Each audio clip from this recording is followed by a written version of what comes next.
Halo Sobat AdSense, salam pintar. Bersama saya Kak Alex, tutor biologi AdSense.id. Dalam video kali ini, kita akan melanjutkan pembahasan materi mengenai protista.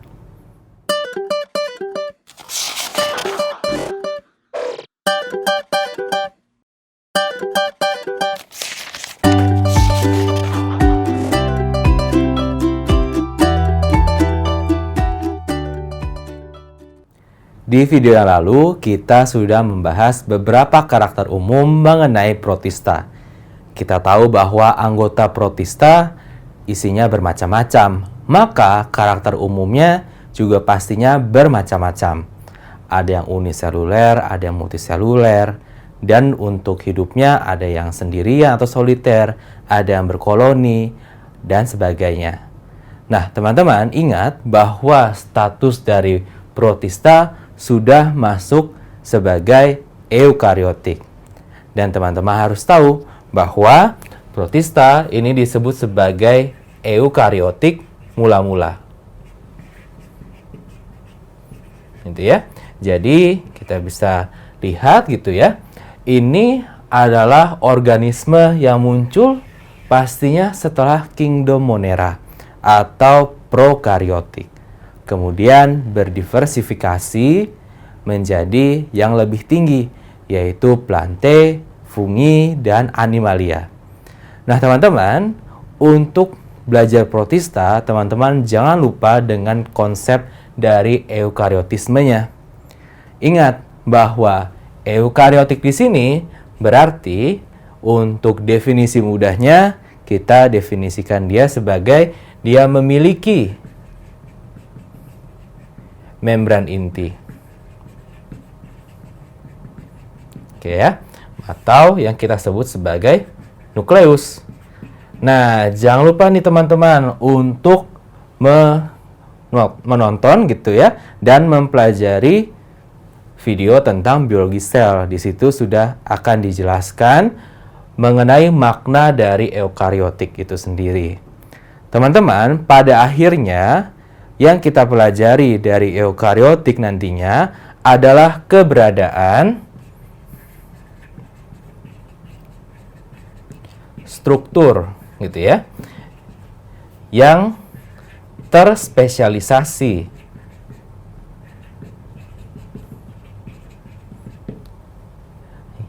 yang dibungkus oleh membran gitu ya, yang dibungkus oleh membran. Nah, ini yang kita kenal sebagai apa? Ini yang kita kenal sebagai organel, gitu ya. Dan untuk menggiring teman-teman, yang namanya organel sebenarnya ada dua pengertian. Ada pengertian yang konvensional, ada pengertian yang lebih modern. Untuk yang konvensional, kita biasanya membatasi organel itu adalah struktur yang dibungkus oleh membran. Maka ribosom bukan merupakan organel.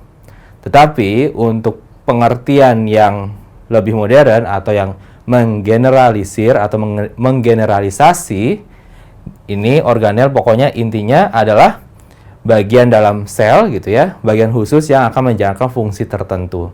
Nah, teman-teman, untuk dalam rangka kita dapat memahami eukariotik dan prokariotik lebih mudah, kita mengambil konsep yang konvensional, yaitu kita membatasi organel itu hanya yang dibungkus oleh membran, gitu ya, berarti ribosom nggak termasuk.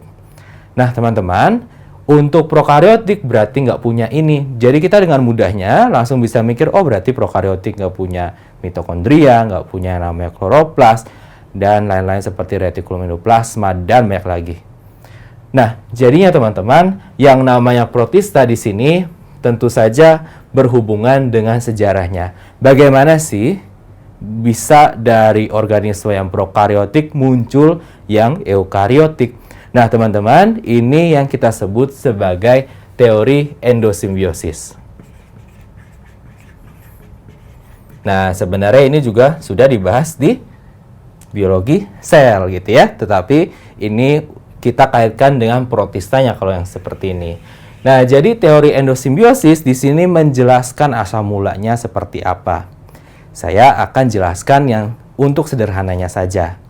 Untuk yang sederhananya gitu ya, kita anggap di sini ada sel primitif gitu ya, yang pastinya adalah prokariotik gitu ya, yang kita kasih nama sel A. Oke. Nah, di sini ada sel primitif lain yaitu sel B. Oke. Sel B dimakan oleh sel A. Oke, jadi kalau saya gambarkan untuk prosesnya kira-kira kayak gini kali ya. Nih. Kemudian ini seperti ini. Oke. Nah, kemudian dilanjutkan. Nih. B. Kemudian ini. Nah, pada saat proses fagositosis atau memakan ini, gitu ya, seharusnya B dicerna. Tetapi dengan suatu proses yang khusus, B itu akan tinggal atau bermodifikasi di dalam tubuhnya si A, menjalankan fungsi. Nah, ini yang kita sebut sebagai endosimbiosis. Artinya, dia melakukan simbiosis di dalam tubuh. Gitu ya. Nah, ini yang menjelaskan gitu ya, keberadaan mitokondria. Kalau kita ingat struktur dari mitokondria,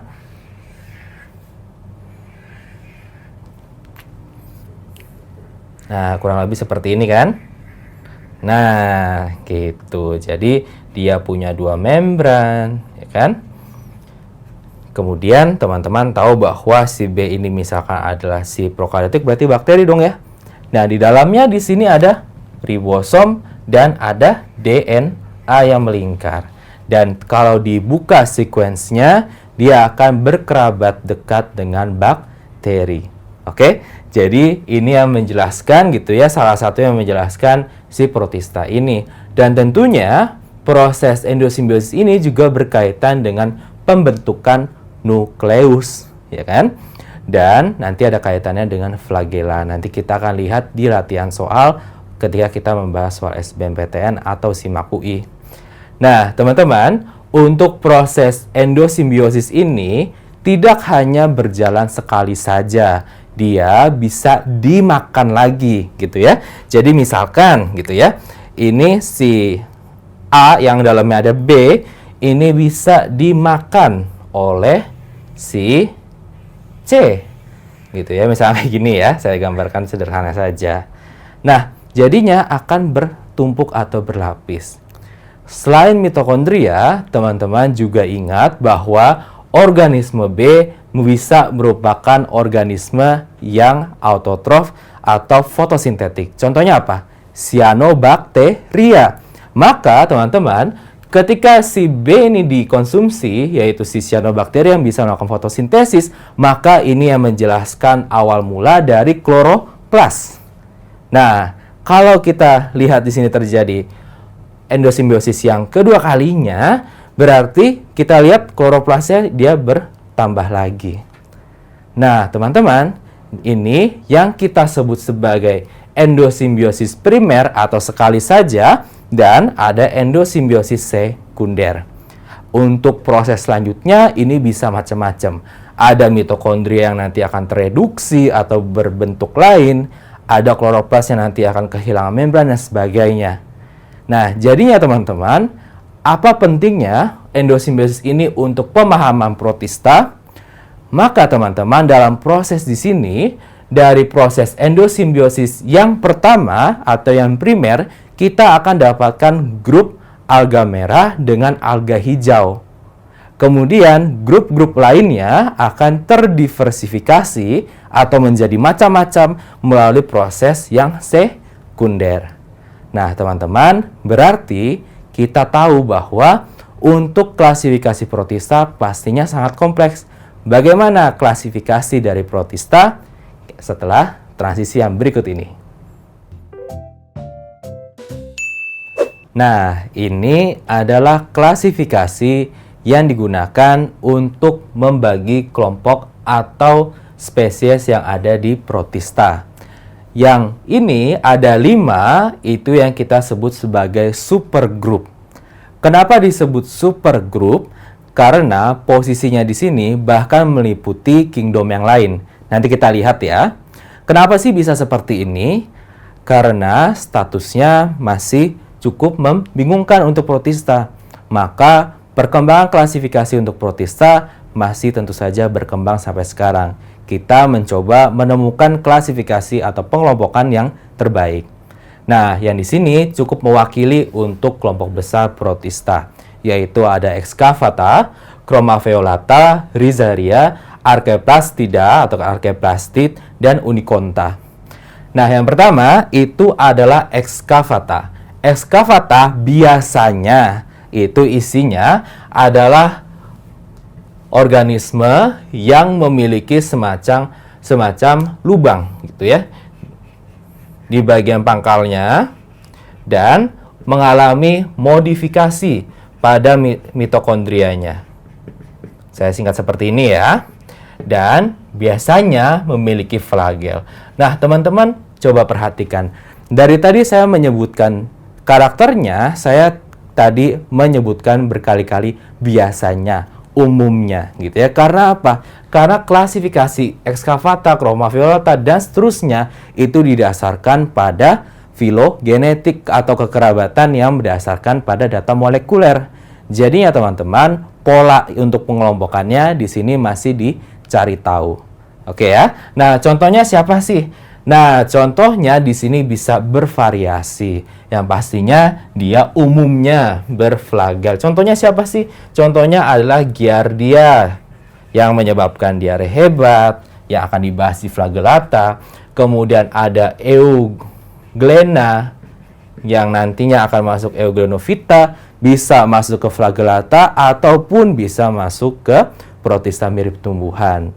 Nah, kemudian ada lagi misalkan Trypanosoma gitu ya yang menyebabkan penyakit tidur dan sebagainya.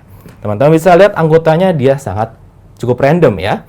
Kita lihat kelompok lainnya di situ lebih random. Nah, untuk Chromaveolata di sini intinya adalah dia mengalami secondary endosimbiosis gitu ya. Artinya dia mengalami endosimbiosis yang sekunder. Berarti dia dimakan lagi dalam proses yang sebelumnya saya jelaskan. Coba kita lihat anggotanya. Anggotanya di sini misalkan bisa Dinoflagellata. Oke. Kemudian bisa Plasmodium atau Sporozoa. Oke. Kemudian bisa Ciliata. Kemudian bisa Diatom yang merupakan anggota dari alga atau ganggang emas. Kemudian ada alga coklat. Bahkan di sini ada isinya jamur air atau Oomycota. Teman-teman lihat deh, isinya macam-macam banget, ya kan? Ada yang protista mirip tumbuhan, ada yang protista mirip hewan, dan ada protista mirip fungi. Kemudian kita lihat selanjutnya untuk Rhizaria. Kalau untuk Rhizaria di sini sebenarnya lebih didasarkan pada DNA-nya gitu ya. Tetapi biasanya memiliki ciri bahwa untuk penjuluran sitoplasmanya di sini tajam-tajam gitu ya. Nah, contohnya apa? Contohnya adalah Radiolaria dan Foraminifera. Oke ya. Nah, kemudian selanjutnya adalah Archaeplastid atau Archaeplastida sama aja, gitu ya. Yang di sini artinya plastida yang kuno, berarti yang berhubungan dengan apa? Yang sebelumnya saya jelaskan, yaitu adalah alga merah, kemudian alga hijau, dan kingdom Plantae. Coba lihat di sini, sudah masuk ke kingdom. Sedangkan protista sendiri adalah kingdom. Maka kita tahu bahwa untuk klasifikasi ini posisinya ada di atasnya si kingdom. Nah, sekarang bagaimana dengan Uniconta? Nah, kalau Uniconta di sini isinya gitu ya, bisa bermacam-macam juga. Isinya bisa jamur lendir. Oke, kemudian bisa isinya animalia dan bisa isinya fungi. Nah, teman-teman bisa lihat ya, untuk klasifikasi yang ini tidak biasa yang seperti kita pelajari. Oke? Nah, sekarang kita lanjutkan. Kita bandingkan dengan klasifikasi yang biasa kita gunakan. Yaitu apa? Kita biasanya menggolongkan ini sebagai apa? Ada yang disebut sebagai protista, mirip hewan. Kemudian ada protista, mirip tumbuhan. Dan ada protista, mirip fungi. Nah, kalau teman-teman lihat gitu ya, beda banget untuk klasifikasinya. Kak, berarti yang ini yang lebih oke dong? Enggak. Kenapa? Karena klasifikasi ini yang kita sebut sebagai klasifikasi taksonomi non-formal. Atau pengelompokan ini digunakan untuk memudahkan kita untuk belajar saja. Tetapi kalau kita membicarakan apakah dia satu nenek moyang dan sebagainya, ini tidak begitu memenuhi. Coba dilihat, kalau pola yang ini adalah pola yang mendekati dia memiliki satu nenek moyang. Untuk klasifikasi, kita targetnya adalah satu kelompok mungkin. Oke ya. Nah, kalau untuk protista mirip hewan, berarti dia punya ciri-ciri sebagai hewan. Tentu saja, yang diutamakan adalah alat geraknya. Nanti akan dibahas satu persatu. Nah, contohnya apa aja sih? Contohnya bisa berupa rhizopoda, yang isinya amuba, dan sebagainya. Kemudian ada ciliata, kemudian ada flagellata, dan sporozoa. Oke. Nah, kemudian untuk yang tumbuhan bagaimana? Kalau yang tumbuhan berarti pengelompokannya itu bisa dibantu dengan kita mengidentifikasi pigmennya. Misalkan apa? Misalkan ada rhodophyta, dia warna merah. Kemudian ada chlorophyta, hijau. Kemudian ada misalkan phaeophyta, coklat. Dan ada chrysophyta, yaitu emas. Dan banyak lagi sebenarnya. Nah, kemudian kalau mirip fungi gimana? Kalau mirip fungi, di sini biasanya kita mengenal ada dua kelompok, jamur air atau Oomycota dan ada jamur lendir. Oke ya, jamur lendir. Nah, biasanya kita mengenal jamur lendir ini sebagai Myxomycota. Tetapi teman-teman, sebenarnya ini nanti dibagi dua. Ada yang kita sebut sebagai jamur lendir plasmodial dan ada jamur lendir seluler. Ini baru kita sebut Myxomycota. Yang ini kita sebutnya Acrasiomycota. Nah, masing-masing dari kelompok ini akan kita pelajari satu persatu di video-video berikutnya. Nah, Sobat Adsense, sampai di sini dulu video kelanjutan pembahasan materi mengenai protista. Sampai bertemu di video berikutnya, semoga bermanfaat. Salam pintar! Sekian Sobat Adsense untuk video pembelajaran hari ini. Sampai ketemu lagi di video belajar berikutnya. Jangan lupa aktifkan notifikasi untuk video terbaru kami ya. Sobat Adsense juga bisa mengunjungi adsense.id dan temukan ribuan video pembelajaran. Sampai jumpa Sobat Adsense, salam pintar!